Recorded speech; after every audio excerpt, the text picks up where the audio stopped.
Hello friends, आप सभी का स्वागत है धमाका स्टडीज़ पर। तो आज हम करने वाले हैं बहुत बड़ा धमाका, जिससे कि लाहौर उड़ जाएगा। तो आज हम पढ़ने वाले हैं वन्य एवं वन्य जीव संसाधन के लॉन्ग टाइप क्वेश्चंस, ठीक ना, जो कि एग्ज़ाम में काफ़ी से काफ़ी टफ भी आते हैं और ज़्यादा भी आते हैं, और इससे नंबर भी अधिक उठता है। तो मैं आशा करता हूँ कि इस चैप्टर को आप ध्यान से पढ़ेंगे। तो शुरुआत करते हैं, चलिए। आज हम पढ़ेंगे क्या, वन्य एवं वन्य जीव संसाधन। अब आगे इसका सबसे छोटा प्रश्न, अति लघुत्तरीय प्रश्न, ठीक ना। यहाँ क्या बोल रहा है, जैव विविधता। क्या बोल रहा है, जैव विविधता क्या है, क्या होगा जैव विविधता। नीचे क्या लिखा हुआ है, वन्य जीव और कृषि फसलों में जो इतनी विविधता पाई जाती है उसे ही हम जैव विविधता कहते हैं। क्या कहते हैं, जैव विविधता। विविधता का मतलब क्या होता है, विविधता का मतलब क्या होता है, टाइप, प्रकार, ठीक ना। जो मनुष्य और जीव जंतु में अलग अलग प्रकार के विविधता, मतलब अलग अलग प्रकार के, उसको क्या कहते हैं। जैसे कि कंप्यूटर में अलग अलग फंक्शंस होता है, वैसे मनुष्य और पेड़ पौधे में अलग अलग फंक्शंस, मतलब अलग अलग टाइप के जो मनुष्य है, पेड़ पौधे हैं, वही विविधता की बात की रहा है, ठीक ना। तो वन्य और कृषि फसलों में जो इतनी विविधता पाई जाती है उसी को हम क्या कहते हैं, जैव विविधता कहते हैं, ठीक ना। तो पहला क्वेश्चन क्या हो गया, कंप्लीट। अब क्या करना है हमको, दूसरा क्वेश्चन, ठीक ना। क्या कह रहा है यहाँ पे, आरक्षित वन क्या है, क्या कह रहा है, आरक्षित वन, ठीक ना। तो देखिए आरक्षित वन किसे कहते हैं, ठीक, वह जिन्हें इमारतें, लकड़ी अथवा वन उत्पादों से प्राप्त करने के लिए अस्थायी रूप से सुरक्षित रखा जाता है और जिनमें पशुओं को चरण या खेती के लिए अनुमति नहीं दी जाती, उसे आरक्षित वन कहा जाता है। आरक्षित वन मतलब किसी का बाप का ज़मीन, यहाँ क्या कर रहा है कि किसी का खेत है, वहाँ अगर कोई इमारत बना है, ठीक है, लकड़ी का, और वहाँ पे पशुओं को चरने अथवा खेती करने की अनुमति नहीं दी जाती है, ठीक ना, तो उसी को आरक्षित वन कहते हैं, ठीक ना। काफ़ी सिंपल सा सवाल है, ठीक। आगे पढ़ते हैं, मैं इसको बड़ा कर दूँ ताकि आपको अच्छा से दिख सके। आशा करता हूँ आपको वीडियो बहुत अच्छी लगे हो। आगे पढ़ते हैं, राष्ट्रीय उद्यान क्या है, ठीक ना, उद्यान, राष्ट्रीय उद्यान यानी कि नेशनल फॉरेस्ट। तो क्या बोल रहे हैं यहाँ पे, वे सुरक्षित क्षेत्र जहाँ प्राकृतिक वनस्पति, प्राकृतिक सुंदरता तथा वन्य प्राणियों को सुरक्षित रखा जाता है, उसे राष्ट्रीय उद्यान कहा जाता है, ठीक ना। जैसे कि जिम कॉर्बेट नेशनल पार्क हो गया, हजारीबाग सेंचुरी हो गया, फिर बेतला नेशनल पार्क हो गया, ये सब क्या है, राष्ट्रीय उद्यान है, ठीक ना। ये सब राष्ट्रीय उद्यान के उदाहरण है, ठीक ना। अगला प्रश्न, रक्षित वन क्या है, क्या कर रहा है यहाँ पे, रक्षित वन, क्या कर रहा है, रक्षित वन। तो आगे पढ़ते हैं, वह वन जिसमें कुछ सामान्य प्रतिबंधों के साथ पशुओं को चराने एवं खेती करने की अनुमति दी जाती है, उसे रक्षित वन कहते हैं। पहले यहाँ क्या कह रहा था, ऊपर में क्या कह रहा था, देखिए यहाँ पे आरक्षित वन, आरक्षित मतलब जिसमें चरने का ऑप्शन नहीं था, और यहाँ पे क्या है, रक्षित, यहाँ आ लगा था, यहाँ क्या लगा था, आ लगा था, क्या, आ, यहाँ पे आ लगा था, तो आरक्षित मतलब किसी को चरने की खेती नहीं थी, लेकिन यहाँ पे रक्षित लगा हुआ है, ठीक ना। इसलिए यहाँ पे खेती और पशु चराने की अनुमति दी गई है, इसीलिए इसको रक्षित वन कहते हैं, ठीक ना। आगे पढ़ते हैं, आगे क्या लिखा हुआ है, पौधे और जीवों की संकटग्रस्त जातियाँ कौन कौन सी है, उदाहरण लिखें। यहाँ क्या लिखना, उदाहरण लिखना है हमको। क्या बोल रहे हैं यहाँ पे, पौधे और जीवों के संकटग्रस्त जातियाँ कौन कौन से हैं, उसके उदाहरण लिखना है, ठीक ना। इसके डिफिनेशन नहीं लिखना है, ठीक ना।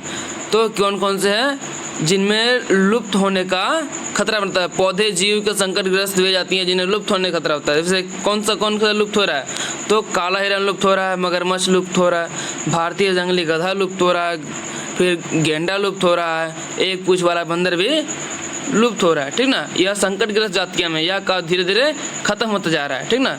तो इससे हम लोग को बचा के रखना है। अगर कहीं भी पशु मिलता है, जैसे कि कोई भी एरिया में अगर आपको हिरन मिल गया, तो बहुत लोग उसे मार देते हैं, वह वैसा करना नहीं चाहिए, ठीक ना। वे ऐसा करने से मनुष्य की इंसानियत का लिहाज नहीं रहता है, ठीक ना। तो आगे पढ़ते हैं, क्या बोल रहे हैं यहाँ पे, पौधे और प्राणियों के सुभेद जातियाँ कौन कौन से उदाहरण सहित लिखें। तो यहाँ क्या है, इसको सुभेद जातियाँ कौन कौन से हैं पढ़े। पौधों और प्राणियों के सुभेद जातियाँ वे हैं जिनकी संख्या कम हो जाती रही है, ठीक ना। यदि इन्हें बचाने के प्रयत्न नहीं किया गया तो वह संकटग्रस्त श्रेणी में भी चल जाएंगे, जैसे एशियाई हाथी, गंगा नदी की डॉल्फिन, ठीक ना। आप लोग कमेंट करके बताइए कि आप जो कभी गंगा नदी गए हैं और गए हैं तो क्या वहाँ पे डॉल्फिन देखे हैं, ठीक ना। ये आप हमको कमेंट करके ज़रूर बताइए, ठीक ना। नीला भेड़, तो ये सब क्या आ रहे हैं, सुभेद जातिया में आ रहे हैं, ठीक ना। ये भी धीरे धीरे ख़त्म हो रहा है। इसको प्रयत्न करिए कि कोई भी जंतु को आप नहीं मारे, ठीक ना। आगे पढ़ते हैं। क्या बोल रहे हैं यहाँ पे, पौधे और प्राणियों के समान जातियाँ कौन कौन से हैं उदाहरण दे, ठीक ना।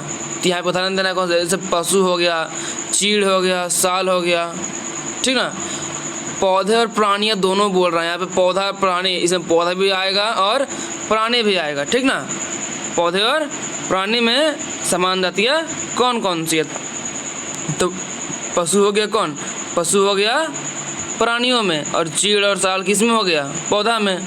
पशु प्राणी, चीड़ और साल पौधा में, ठीक ना। आगे पढ़ते हैं।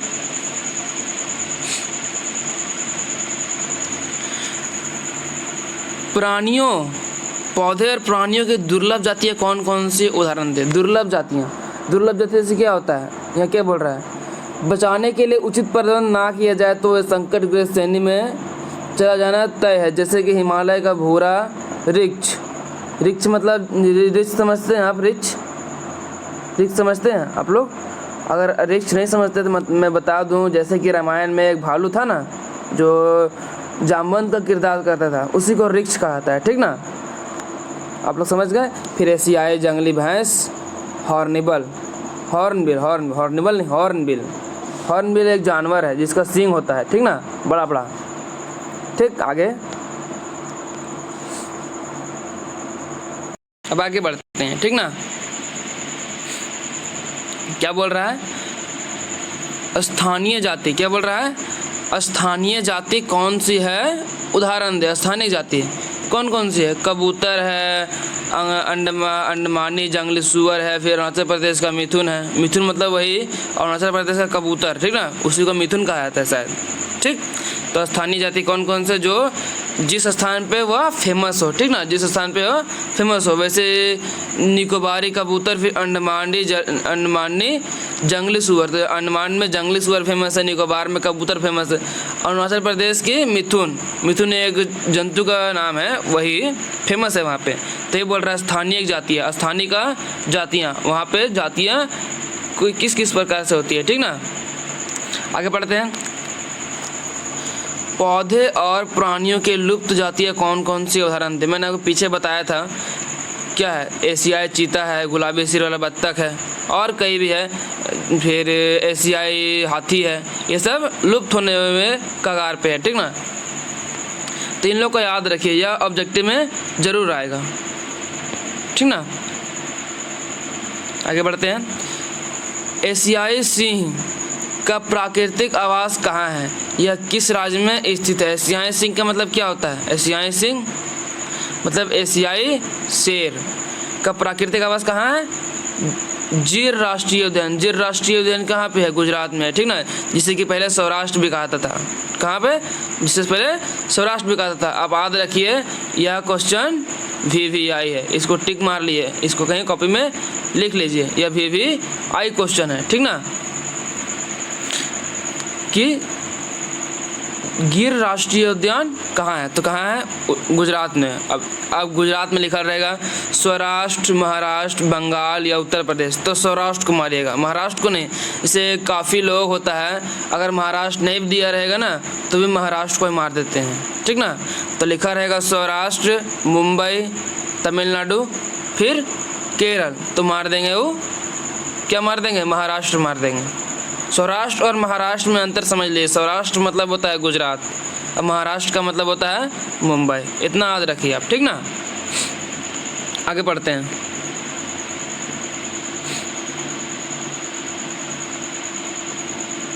आगे भी इसका लिखा हुआ है, लोगों को आज्ञा दे दी जाती है कि इनमें नौकरियां उपलब्ध कराई जाती है, सेनानियों की भी स्वतंत्र रूप से जाने दिया जाता है, ठीक ना, और ताकि आर्थिक संसाधन को बढ़ाया जा सके। जिम कॉर्बेट को भी खोला जा चुका है, ठीक ना, क्योंकि वहाँ पे पर्यटक लोग आए और हमारे देश का आर्थिक विकास भी हो। ठीक, आगे बढ़ते हैं।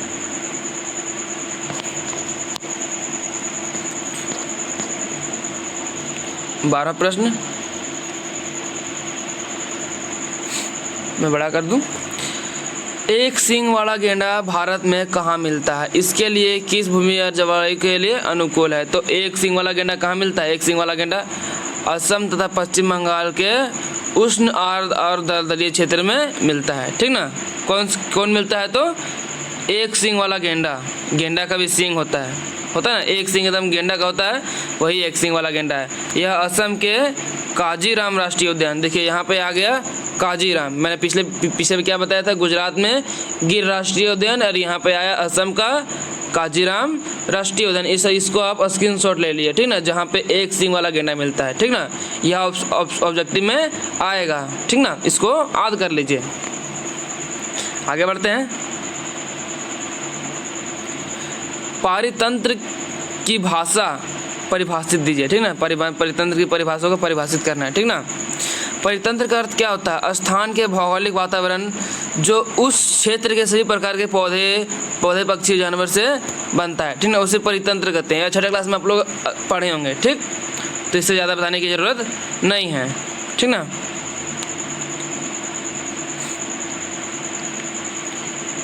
अब भारत में पौधे और जंतु, माफ़ करिए,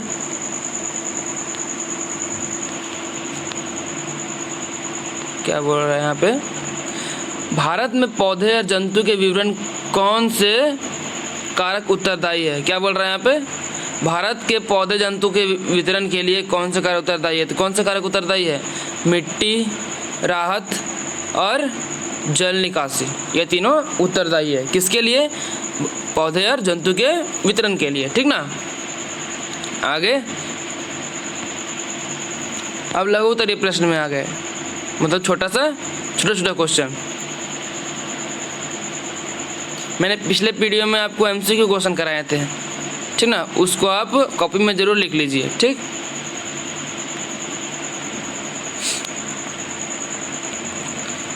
क्या बोल रहे हैं यहाँ पे? बायो रिजर्व क्या है? दो उदाहरण दीजिए। क्या बोल रहा है? बायो रिजर्व क्या है? तो इसका उत्तर क्या लिखा हुआ है यहाँ पे? बायो रिजर्व एक ऐसा स्थान है जहाँ पे काफ़ी विशाल जंगली भूमि होता है, ठीक ना, जहाँ पे काफ़ी विशाल जंगली भूमि है, मतलब एक ऐसे एरिया है जहाँ पे जंगल ही जंगल है, ठीक ना।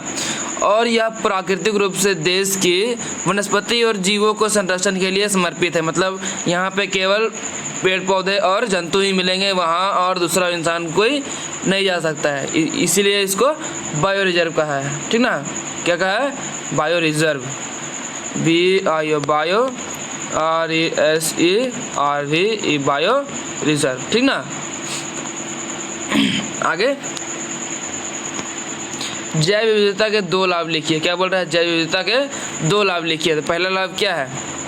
सर्वप्रथम हमारी प्राकृतिक संपदा, विशेषकर विभिन्न जीव जंतु प्रकृति के सौंदर्य के को चार चांद लगा देते हैं। सही बात कहा है कि अगर धरती पर पेड़ पौधे रहेंगे और जीव जंतु रहेंगे तब धरती स्वर्ग की तरह दिखेगी। अब तो साला नरक की तरह दिखता है, ठीक ना। यहाँ कहीं देखो तो उजड़ा हुआ है, कहीं जानवर नहीं मिलता है। पहले ज़माना में मोर आता था, अब मोर का पंख भी नहीं मिलता है।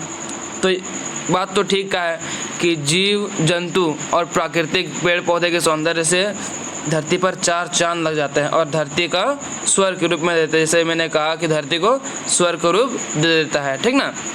भारत के प्राकृतिक संपदा और वन प्राणी को देखने के लिए हर वर्ष अनेक पर्यटक भारत में आते हैं, जिससे कि हम लोग आर्थिक स्थिति भी खराब होती जाती है, ठीक ना। इसी प्रकार अनजाने में भारत के बहुत सारे विदेशी मुद्रा प्राप्त होता है, ठीक ना। तो अब तो प्राप्त होगा नहीं क्योंकि हमको कहीं दिखता नहीं है। अब दिखता है तो पर्यटक स्थान में काफ़ी घूमने की जगह है, जैसे जलप्रपात हो गया, नदी हो गया, ठीक ना। अब जानवर देखने को ज़्यादा नहीं मिलता है, ठीक। मिलता है तो चिड़ियाघर में मिलता है, जो कि कोई फ़ायदा का नहीं। कभी जंगल में शेर को देखा है? तो कमेंट करके बताइए जंगल का शेर और जू के शेर में क्या अंतर है, ठीक ना, ये आप हमको कमेंट में लिख के बताइएगा। मैं आपको एक शायरी सुना दूँ, काफ़ी अच्छा शायरी है, ठीक ना। हरिराय वंश बच्चन जी, जिनके बेटे का नाम क्या है, अमिताभ बच्चन। तो वो शायरी है, हारना तो तब चाहिए जब लड़ाई अपनों से हो, हारना तो तब चाहिए जब लड़ाई अपनों से हो, जीतना तब चाहिए जब लड़ाई अपने आप से हो। अब कहता है कि हारेगा जब तब लड़ाई अपनों से हो, और जब जीतेगा तब जब लड़ाई अपने आप से हो। लेकिन क्या कह रहा है, जो मुकद्दर तय करे, अगर क्या है, अगर कोशिश ही ना करे तो, ठीक ना। अगर क्या कह रहा है, मैं आपको इसका पूरा लाइन सुनाता हूँ, ठीक ना। हारा तो तब जाता है जब लड़ाई अपने से हो, हारा तो तब जाता है जब लड़ाई अपने से हो, जीता तो तब जाता है जब लड़ाई अपने आप से हो। ये तो मुकद्दर की बात है, लेकिन भाई ये तो गलत बात है कि आप कोशिश ही ना करो, ठीक ना। मुझे पता है कि यह आपको काफ़ी अच्छा नहीं लगा होगा, लेकिन मेरे बोलने का अंदाज़ थोड़ा सा अच्छा नहीं था, इसलिए आप लोग अच्छा नहीं लगा होगा। छोड़िए ये सब बातें, अब हम पढ़ाई पे ध्यान देते हैं, ठीक ना। आगे बढ़ते हैं हम, क्या लिख रहे हैं यहाँ पे, वनों के संरक्षण में लोगों की भागीदारी किस प्रकार का महत्वपूर्ण भूमिका निभाती है। तो वनों के संरक्षण के लिए लोगों की भागीदारी निम्न प्रकार से महत्वपूर्ण भूमिका निभाती है। पहला, कई स्थानों पर लोगों ने वृक्ष काटने के विरोध में अपने आवाज़ भी उठाए और वृक्ष काटने वाले ऐसे कार्य करने को भी रोका है। जैसे कि एक उदाहरण दे देते हैं, उसका हम क्या है, चिपको आंदोलन। क्या है, चिपको आंदोलन। कहाँ पे हुआ था, कर्नाटक में। चिपको आंदोलन कहाँ हुआ था, कर्नाटक में, ठीक। यह याद रखिएगा, और किससे संबंधित है तो पेड़ से संबंधित है, ठीक ना। आगे पढ़ते हैं, यदि कभी वृक्ष काटने की आवश्यकता पड़ जाए तो यह काम संयोजित ढंग से किया जाना चाहिए, ठीक ना। अगर कभी वृक्ष काटने की आवश्यकता पड़ जाए तो यह काम संयोजित ढंग से करना चाहिए, मतलब संगठित ढंग से करना चाहिए। आगे बढ़ते हैं, जहाँ जहाँ उचित हो सके वहाँ हमें वन महोत्सव जैसे कार्यक्रम का आयोजन भी करना चाहिए और लोगों को वृक्षारोपण कार्य के अधिक से अधिक भागीदारी बनाना चाहिए, ठीक ना। कहा जाता है कि अगर आप एक पेड़ लगाएंगे ना तो आपकी उम्र 5 साल बढ़ जाएगी, ठीक ना। यह पुराणों में लिखा हुआ है, ठीक ना। तो आशा करता है कि आप लोग अधिक से अधिक पेड़ लगाएं। जैसे कि अभी भारत में रिकॉर्ड बना है कि पिछले गर्मी में हम लोगों को 5,000 करोड़ पेड़ की आवश्यकता थी, ठीक ना। 5,000 पेड़ की आवश्यकता है अभी पूरे भारत में। तो आशा करता है कि आप लोग 2 या 3 पेड़ ज़रूर लगाएं। अगर सारा भारतवासी 2 या 3 पेड़ लगाए तो पूरा भारत हरियाली से भर जाएगा, ठीक ना। भारत की आबादी 145 करोड़ है, 145 करोड़ को हम 3 से करते हैं तो लगभग 500 करोड़ तक ऐसी हो जाएगा, ठीक ना। 500 करोड़ ऐसी पेड़ लग जाएगा, ठीक। आगे बढ़ते हैं हम लोग, हिमालय अवयव क्या है, हिमालय अवयव क्या है, पढ़िए यहाँ पे हिमालय अवयव क्या है। हिमालय अवयव चीड़ की प्रकार का एक सदाबहार वन है, चीड़ की प्रकार का एक सदाबहार वृक्ष है, वृक्ष वन नहीं वृक्ष।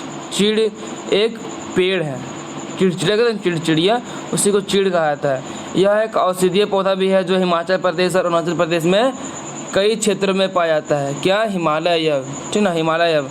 पेड़ की छाल, पत्तियां, टहनियाँ और जड़ों से भी इसका टेक्सोल नामक रसायन निकाला जाता है, जिसे कि हम कैंसर का उपयोग, कैंसर को दवाई बनाने से उपयोग करके इसका उपयोग करते हैं और मरीजों को बचाते हैं। इसका सीधा सीधे उत्तर यही लिख दीजिए कि हिमालय अवयव अरुणाचल प्रदेश और हिमाचल प्रदेश से पाया जाने वाला एक औषधि है जिसका उपयोग कैंसर की बीमारी का इलाज कराने के लिए किया जाता है, ठीक ना।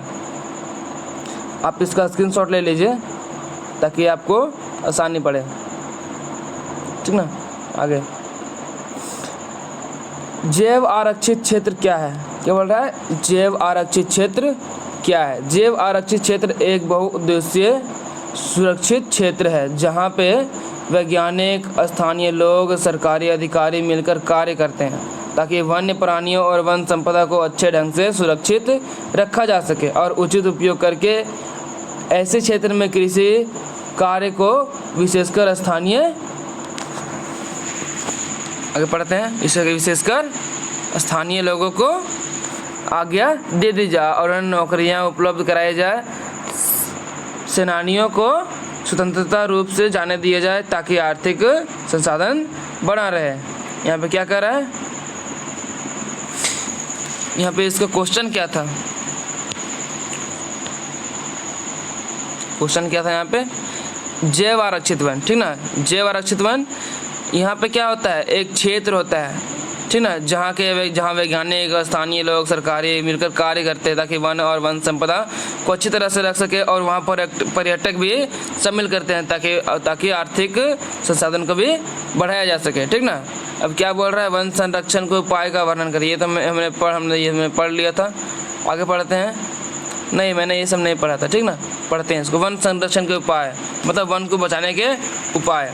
पहला उपाय क्या है, वनों का अंधाधुंध कटाई में प्रतिबंध लगाना है। दूसरा, अति चराई पर रोक लगाना है। तीसरा, वनों को काटकर उनके स्थान पर वृक्षारोपण का कार्य करना है, ठीक ना। वन क्षेत्र के लिए क्षेत्र निर्धारण के लिए करना चाहिए। वन क्षेत्र को संरक्षित करने के लिए नितांत आवश्यक करना चाहिए, ठीक ना। वन क्षेत्र को संरक्षित मतलब उसको बचाए रखने के लिए कोशिश करना चाहिए, अधिक से अधिक कोशिश करना चाहिए। आगे क्या बोल रहा है, वनों के हानिकारक कीट मकोड़े, बीमारियों आदि से सुरक्षित रखना चाहिए। लकड़ी के ईंधन का उपयोग कम से कम करना चाहिए। हो सके तो पूरक संसाधनों का विकास किया जाए, ठीक ना। पूरक साधनों मतलब LPG, CNG इस सबको संसाधन का उपयोग करके ईंधन को बचाना चाहिए, लकड़ी सब को, ठीक ना। आगे पढ़ते हैं। वनस्पति जगत तथा प्राणी जगत में क्या अंतर है, लिखिए, ठीक ना। वनस्पति जगत किसी देश की वनस्पति में उस देश का समस्त वनस्पति जगत शामिल होता है। इसे हम वनों उगाने वाले वृक्ष, मनुष्य द्वारा लगाए गए फूलदार और बिना फूल वाले वृक्ष, घास वाले क्षेत्र में सम्मिलित है, ठीक ना।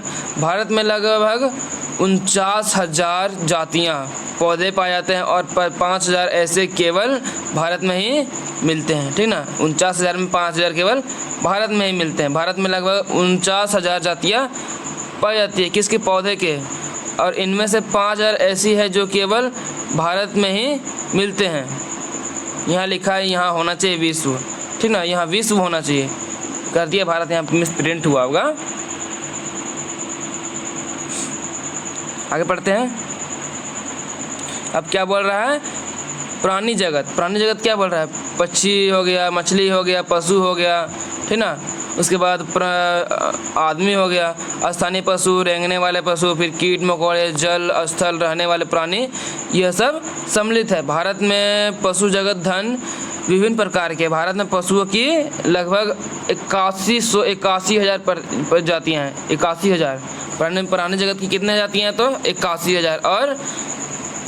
और क्या,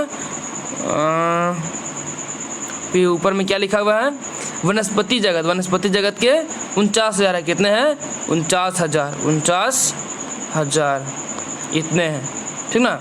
आप सोच सकते हैं, ठीक। आगे पढ़ते हैं। आज के लिए बस इतना ही दोस्तों, बाकी मिलेगा अगले वीडियो में। बाय बाय, ठीक ना। और प्लीज़ चैनल को सब्सक्राइब, लाइक एंड शेयर जरूर करें, क्योंकि हमें वीडियो बनाने में काफ़ी मेहनत लगती है, ठीक ना। हमारे मेहनत की कद्र करें, ठीक ना। तो लाइक, वीडियो और सब्सक्राइब जरूर करें, अपने दोस्तों के पास ज़रूर भेजें ताकि उनको एग्ज़ाम में काफ़ी सहायता हो सके, ठीक ना। Thank you.